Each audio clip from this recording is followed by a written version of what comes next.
ইরানকে ঘিরে আবারও উত্তপ্ত হয়ে উঠেছে আন্তর্জাতিক কূটনীতি। জাতিসংঘ নিরাপত্তা পরিষদের বৈঠকে ইরানের পরমাণু কর্মসূচি নিয়ে তীব্র বিতর্কে জড়িয়েছে বিশ্ব শক্তিগুলো। স্থানীয় সময় বৃহস্পতিবার অনুষ্ঠিত বৈঠকে যুক্তরাষ্ট্র ইরানের ওপর আরোপিত নিষেধাজ্ঞা তদারকির জন্য গঠিত 1737 কমিটির কার্যক্রম নিয়ে আলোচনা তোলে। এ সময় জাতিসংঘে মার্কিন প্রতিনিধি মাইক ওয়াল্ড সরাসরি অভিযোগ করেন, রাশিয়া ও চীন ইরানকে রক্ষা করার চেষ্টা করছে। তিনি বলেন, জাতিসংঘের সব সদস্য রাষ্ট্রের উচিত ইরানের বিরুদ্ধে অস্ত্র নিষেধাজ্ঞা কঠোরভাবে কার্যকর করা, পাশাপাশি ক্ষেপণাস্ত্র প্রযুক্তি হস্তান্তর ও বাণিজ্য নিষিদ্ধ করা এবং যেসব আর্থিক সম্পদ 2015 সালের আগে জাতিসংঘ নিষেধাজ্ঞার আওতায় ছিল সেগুলো পুনরায় জব্দ করার আহ্বান জানান তিনি।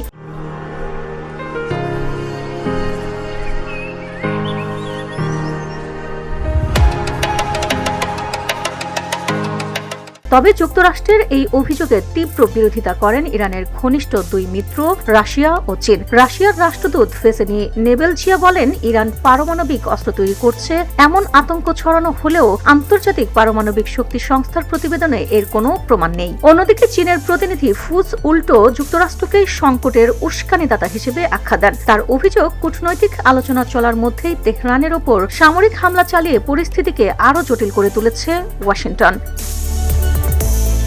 তবে শেষ পর্যন্ত ভোটাভুটিতে চীন ও রাশিয়ার অবস্থান টিকতে পারেনি। নিরাপত্তা পরিষদের 15 সদস্যের মধ্যে 10টি দেশ ইরানের ওপর পুনরায় নিষেধাজ্ঞা আরোপের পক্ষে ভোট দেয়, আর ভোটদানে বিরত থাকে পাকিস্তান ও সোমালিয়া।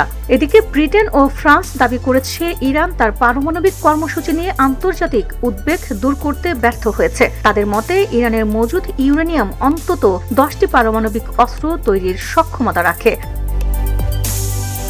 উল্লেখ্য, চলতি মাসে জাতিসংঘ নিরাপত্তা পরিষদের সভাপতিত্ব করছে যুক্তরাষ্ট্র। গত 28 ফেব্রুয়ারি থেকে যুক্তরাষ্ট্র, ইসরায়েল ও ইরানের মধ্যে চলমান সংঘাতের প্রেক্ষাপটেই এই বৈঠক ঘিরে জোর তৎপরতা চালিয়ে আসছিল Washington. VOD Bangla news desk.